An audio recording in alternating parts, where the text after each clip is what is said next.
wolves, fog, rain, hill trolls, cave trolls, anything that'll kill you. Kill? Means to make something dead. Hello, my name is Josh Corvus and I break down books, movies and TV shows. I do this to learn how they work. I also like to break down TV shows so we can have fun guessing what's going to happen next. Here we're looking at Rings of Power episode 5 and using our powers of insight to predict what's going to happen in episode 6. I'll give you fair warning before we do get into the predictions for episode 6 so you can drop out if you don't want to know. A quick Rings of Power question for you. Can you name the single character with more development than any other in this show? And it's not even close. You've got a few minutes to ponder that. So episode 5 starts with some nice progression of Meteor Man. We see his evolving language and self-awareness as a potential peril for the Harfoots. Who he is and why he's here is still a complete mystery. In my opinion, one of the many mysteries in this show that need answers very soon.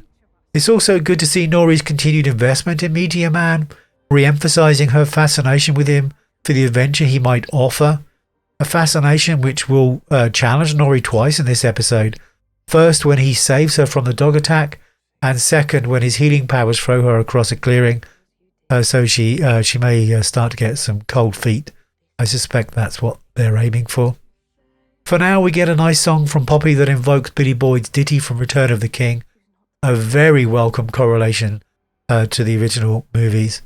Poppy's song is accompanied by a cozy montage demonstrating the journey and the community of the Proudfoot family, and I like that a lot. If you watched my last Rings video, you'll know I thought these priest-like characters might be shapeshifters, based on the resemblance this character has to a dog and the fact there are 3 priest characters and 3 dogs. It was also born from a belief the writers wouldn't just introduce a new character or new characters this late in the show, especially when we're looking for answers, not more questions. But I was wrong. These are new characters and now we have more questions. Next up we have Adar reiterating the Orcs' weakness against the sun and actually learning the tunnel they've been building is complete. We've got no context for the tunnel's purpose for this, so this means nothing to us, no foreshadowing at all. So this is just information that we immediately dispose of. Learning the sun will be blotted out soon. It is well building, it's not story progression. There's not a slither of story here, but this scene is a great example of how you can add conflict where none exists in the narrative. The Orc here is forced to expose its arm to the sun, providing conflict through the Orc's obedience and pain. This scene is typical of several inserted through this episode, just to remind us a character exists over any effort to move the story forward. Like almost every scene in this episode, it is beautifully staged. This leads us to Bronwyn's rallying speech in the A story. Once more, there was an opportunity here to build drama through a challenge to Bronwyn's leadership. Instead, Treadwell just leaves with half of the community. The splitting of the community seems important to the human narrative, but it is accomplished as a tick box without any effort towards creating drama or entertainment. So we come to our highly developed character. Remember the question at the outset? If you wanted any insight to the main focus of future seasons, it's right here. We have repeatedly been shown Isidore's inability to follow through on commitment. In both the previous episodes, emphasized here again with his father refusing to help Isidore after he quit the Sea Cadets, later with his friends who refuse to help due to their sense he will be a liability on the Fellowship to Middle-earth, and then later still when he survives the explosion on the boat and inexplicably isn't thrown into jail and is given a place on the Numenorian Fellowship. So there we go. If they're setting up Isidore for future seasons, you wonder why we'd have to spend so much time doing it in this season when we've already been weighed down leveraging other Numenorian characters into the plot. You figure there's going to be a lot of Numenor in future seasons, a lot of building the anti-elf politic, so why go to the trouble of setting it all up now? The only explanation I can think of is that we're never going to see Numenor again after this season. Probably it costs a lot, or if we do see Numenor, it's going to be fleeting. I've included this shot because I thought it was really well staged. The use of light and the moving curtains is a great texture to stage the conflict between these two characters. Their conversation is just a repeat of every conversation the two have had since the close of episode 3, but the backdrop looks great. It reminded me of Ridley Scott's staging of some of the Gladiator scenes, which was nice. The Meteor Man shows us he has some magic ability, while learning his body is probably not the best conduit for that magic. I really like the fact that he seems to be a higher being in a human body. I'm hoping the subsequent healing scene was meant to demonstrate more of this emerging ability and knowledge of himself, and not just a plot device to force him and Nori apart. That would be very disappointing. Popular belief is that he's a blue wizard, someone we haven't seen in any other movies. I think that's going to be good to discover a wizard coming to terms with their ability, as opposed to just visiting a wizard we already know. Having so many characters without any character development, though, just so the showrunners can toss a coin at some stage and make the Witch King or Sauron, is outlasting its welcome. We don't want that in the script. Next, we get a scene that shows us the Númenórean Fellowship army does have some combat ability. That they have, it demonstrates that they just haven't all walked off the street and been handed swords. So when they do face off against the orcs, as an audience, we get some sense that they can handle themselves. I love this particular shot because it shows us the joy Galadriel derives from combat, and once more, it's beautifully crafted. We get another drop of character development from Galadriel in her congratulating Valandriel on managing to sunder the material of her dress. A rare and delightful moment of brevity for Galadriel, I have to say. This character moment is further built on towards the end of the episode as Galadriel gives Halbrand the hard sell on joining the Fellowship. The scene offers great insight to her character's self-awareness, and the addiction and consuming desire for vengeance in turn makes her relatable for an audience. Hurrah! We even learn a little about the dark deed Halbrand is running from, which is intercut over Adar's demand Treadwell prove his loyalty by killing Rowan. Now, I would bet Rowan is not dead yet. If you don't see someone die in the movies, they ain't dead. Besides, IMDb says that Rowan is in 6 episodes and has been in 4 so far of the 5, so he's got a couple to go. So Pharazôn demonstrates a propensity towards deviousness and a hatred of elves. This scene adds a sense of conflict, but by itself it's tantamount to an orc holding its bare arm under the sun. A dislike of elves serves what purpose to the story goal of hunting Sauron? None. Might he usurp the Queen Regent in one of the last 3 episodes? He could, but it wouldn't make any sense. The narrative is built on anti-elf momentum, not anti-Queen momentum. It would be a leap. So it seems this is once more season 2 staging. That's not a bad thing. You watch seasonal shows and sometimes the next season they seem to completely start again. You think, well, why wasn't that in part of the first season? So it makes sense that they would thread some of this stuff in, but not that they would do it to such an extent that you actually bring the whole story to a standstill to do it. Next up, we get the Mithril backstory, which, like almost all the non-Southlander scenes in this episode, is visually epic. But the combination of elven light, Balrog dark, and coincidental lightning strike just seems overly constructed. Just as Gil-galad's desire for Mithril as a solution to the Blight seems a bit of a random reach for such a wise and usually deliberate thinking elves. The whole thing seems contrived. And gives us the best case scenario is it gives us a sense Gil-galad or Celebrimbor, oh goodness, I just mangled that name, Celebrimbor, that they must be under Sauron's influence to be this off kilter, or this story is the story thread is just really badly constructed. So far, the interaction between Elrond and Durin has been the best written. But still the characters have no goals, they've got no personal drive or agency of their own. Elrond is just a 2D corporate man doing as instructed without any thought or compulsion as to why. You'd hope for some inner reasoning trying to fathom the truth behind Celebrimbor and Gil-galad's contrived instruction for Mithril. But because there is no character agency, it all just feels like a dot to dot leading us to a predetermined sequence to elicit a specific outcome. It should feel like a sequence of events determined by chance and the intellect of the characters to a dramatic outcome. But damn if it doesn't look good being predictable.